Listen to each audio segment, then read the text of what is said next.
কি খাচ্ছ?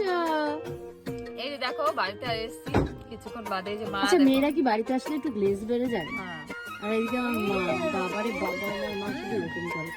সে দেখো মা এক প্লেট আম কেটে দিয়েছে, এখন নিয়ে সেটা নিয়ে বসেছি, এখন আম খাচ্ছি। তো এরা কেউ খাবে না, এগুলো হচ্ছে সেই কি বলে, ল্যাংড়া আম।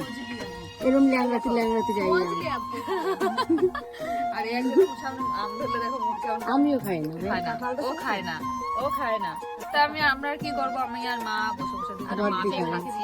আর বদ্দি আসবে, বদ্দি খাবে এসে এক পিস। আটি খাবে বদ্দি, ল্যাংড়া আম খেয়ে লেংড়ে যাবে। দুজনে খাবার আনতে যাচ্ছে, খাবার অর্ডার করেছিল।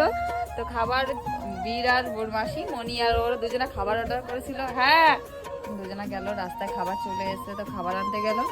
আর এদিকে আমি আর বোন ঘরে। তো দিদিরা আসবে একটু বাদে, আমাদের বাড়িতে আসবে, যেহেতু আমি এসেছি তো দিদিও আসবে একটু বাদে শোনার পরে। কি তো ও আছে, ওর জন্য নাকি আসবে। তো ওর জন্য না, আমার জন্য আসবে, কারণ আমি একটু আগে ভিডিও কল করেছিলাম, আমাকে দেখে চমকে গেছে, বলছে তুই কখন আসলি। তো বলছে আমি এক্ষুনি আসছি। তো ও আসছে, হয়তো 5-10 মিনিটের মধ্যে চলে আসবে। তো দেখি, দিদি আসে রোজ, ও বলছে রোজই আসে। তো কাছে কাছে বাড়ি হলে এই হয়। তো বোনরা খাবার আনতে গেল, দেখি কি কি খাবার অর্ডার করেছিল। তো আর আমি কিন্তু এই মাসে সবকিছু খেতে পারবো না, কেননা এই মাসে কিন্তু আমি পুরো 1 মাস আমাদের নিরামিষ, মানে আমি নিরামিষ খাবো পুরো 1 মাস, শ্রাবণ মাস। তো ওই জন্য কিন্তু দেখি কি অর্ডার দিয়েছে, আমি খেতে পারি কিনা। আমার বরের দেওয়া গিফটটা কেমন হয়েছে গাইস জানাবা কিন্তু। কই তো বড় দোয়া গিয়ে মানে পয়সা পাঠাতে আমি আমার পছন্দ নূপুর, করেছি। ওই দেখো দেখা দিদি, কই আমার বোনকে আমার ভাই ইয়ে গিফট করেছে, কি বলে নূপুর গিফট করেছে। এত ওষুধ, এত ওষুধ।